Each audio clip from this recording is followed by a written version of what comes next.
civilmedia.mk. Слободно, независно, отворено.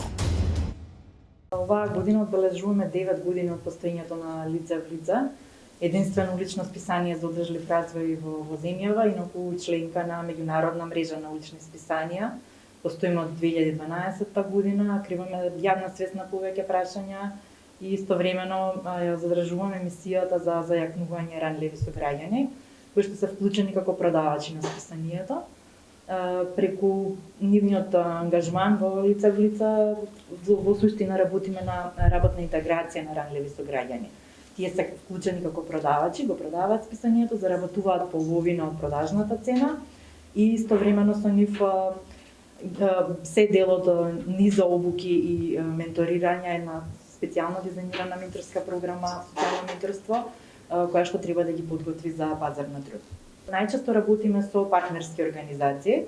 Така во сегашната мрежа има 9 партнерски организации кои што се во 6 градови во земјава.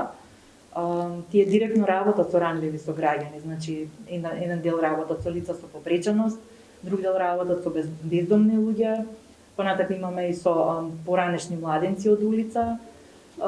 Имавме еден период и со самохрани родители склучено такви партнерства и продолжува понатака да работи на овој начин веќе мрежа на партнерски организации на Лице в лице. Некогаш се случува и нас да ни приоѓаат во организацијата, некои се директно ангажирани преку Паблик, организацијата која што е издавач на списанието. Меѓутоа најголемиот дел е сепак затоа што во суштина станува збор за партнерства со кои што заеднички работиме на работната интеграција. Се работуваме со други организации кои што обезбедуваат и правна поддршка каде што е потребно. Интересно е што најчесто нашите продавачи не ја препознаваат во суштина дискриминацијата, значи не знаат дека се дискриминирани, но знаат дека чувствуваат дека се на некој начин обесправени. Има еден таков момент кај нив кога ќе им се случи нешто такво, знаат да ни кажат така, низ муабет. Не да ни се јават специјално за тоа. И тоа е еден сигурен показател за тоа колку ние како општество сме зрели прво да ја препознаеме дискриминација, да понатака и да делуваме на начин да ја спречуваме. Еден голем дел од нив кои што беа најизложени, некако беа најчесто низ улиците, тие многу добро знаат да изреагираат и да препознаат и дури да ни кажат. И некогаш ние и нашите активности ги темелиме многу често, ги темелиме врз основа на тоа што го добиваме од нив како фидбек од терен. Така и ќе споменам во овој разговор, верувам ќе имаме можност да споменам за како зборуваме за лицата кои што немаат матичен број, преку случајот на нашиот продавач Валентин, кој што се соочува со ваков предизвик, заедно со уште огромна бројка на луѓе низ нашава земја кои што немаат матичен број. Понатаму како се дискриминираат лица со попреченост, односно како се однесуваме кон нив, со кои зборови ги нарекуваме при онака некој неформален разговор дури. Колку е тоа навидум бенигно, но во суштина какви проблеми носи во општеството. Лице в лице не работи со деца, работи со младенци, значи мора да имаат над 16 години. Сите се веќе над 17-18, најмладиот ние. Имате ли граница горна? 12 години? Не. Не, значи од да има највозрастниот е некаде околу 60 години. Продавач зборувам на списанието. Работата е во тоа што ние се обидуваме да ја кренеме свеста, иако делуваме со партнерски организации, ја гледаме целата наша публика како партнер во овие процеси.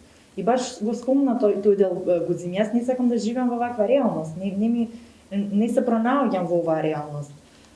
Мислам дека сите што сме со Лице в лице, нели вклучувајќи ве и вас, затоа што нели во овој дел може и соработуваме, и Годзим, затоа што и ние бил и соработник и тој, гледаме дека има начини како да го смениме тоа и делуваме во таа насока, не само да констатираме дека реалноста не ни се допаѓа, дека се дискриминирани луѓето, дека не им се дадени еднакви можности, дека не е постигната на правичност која што му е потребна на едно општество. Вообичаено секаде кај што сме се обратиле сме наоѓале на разбирање и самите институции се составени од луѓе, така сите ние сме дел од некакви институции.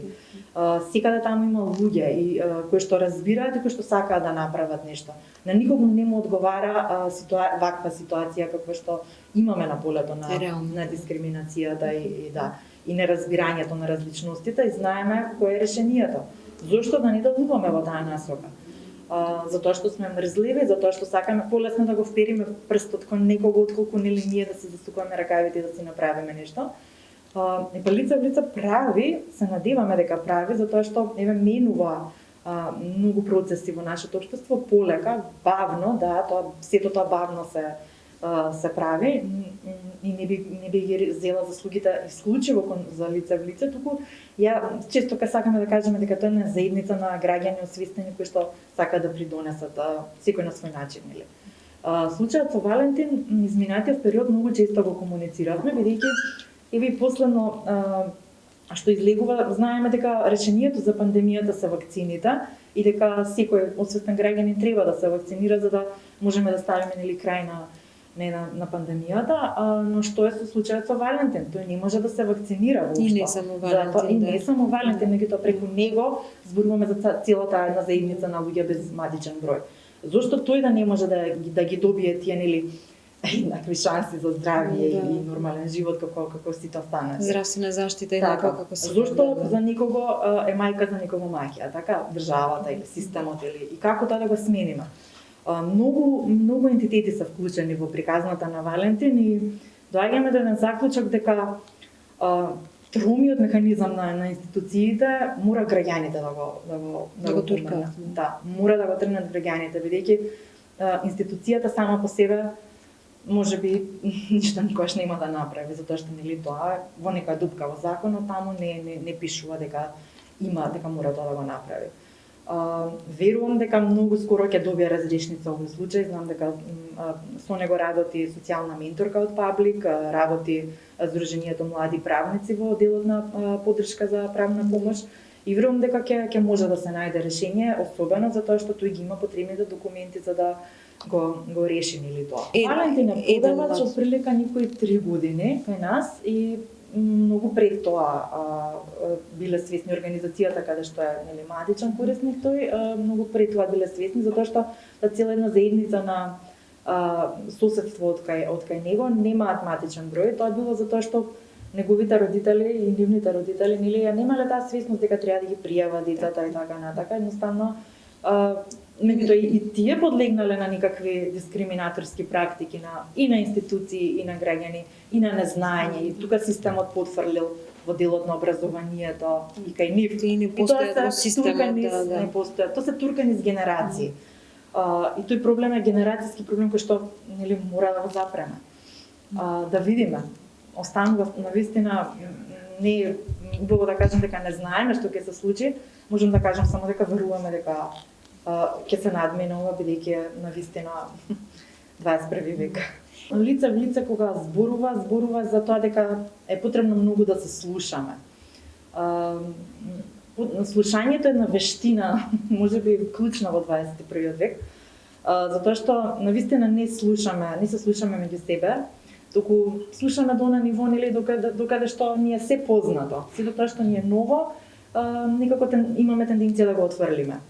Во однос на еднаквоста, можеби би било добро да го отвориме тука и концептот на еднаквоста и праведноста. Значи, правичноста. Значи, equality and equity го имаат нели во англискиот јазик. Кај нас е малку потешко да се преведе, меѓутоа најблизок термин е можеби правичноста во овој контекст. Значи, не знам, можеби еднаквост е еден принцип, меѓутоа што ако сме сите еднакви, нели задолжително е образованието, но што ако на некој дете треба да го пратиме во училиште, меѓутоа тоа немало што да јаде денте и претходниот ден немало. Дали тука станува збор за еднаквост? Затоа тој концепт на правичност и праведност е тука клучен и можеби многу повеќе треба да зборуваме на таа тема. На правичноста, И ние како лице в лице секогаш тргнуваме од граѓанската одговорност. Свеста кај граѓанинот, што јас како граѓанин морам и треба да направам за да променам нешто. Не можам да чекам и да решам дека МВР треба да го реши тој проблем. Тоа не е моја работа, тоа е работа на пример сега на таа и таа институција. Ако гледам дека имам решение, ако гледам дека можам да придонесам кон нешто, треба сериозно да се заложам за тоа. Зашто што ако сите чекаме на некој друг, ништо нема да се промени никогаш, така? И некако мислам дека како општество можеби малку имаме, не малку, сериозна недоверба имаме кон институциите, тука спомнах Гудзин, тука се и корупцијата и тие практики кои што нели се можеби чекори кон демократското општество кои што треба веќе да ги надминеме. Меѓутоа, прво место ми е граѓанската одговорност и свесност. civilmedia.mk. Слободно, независно, отворено.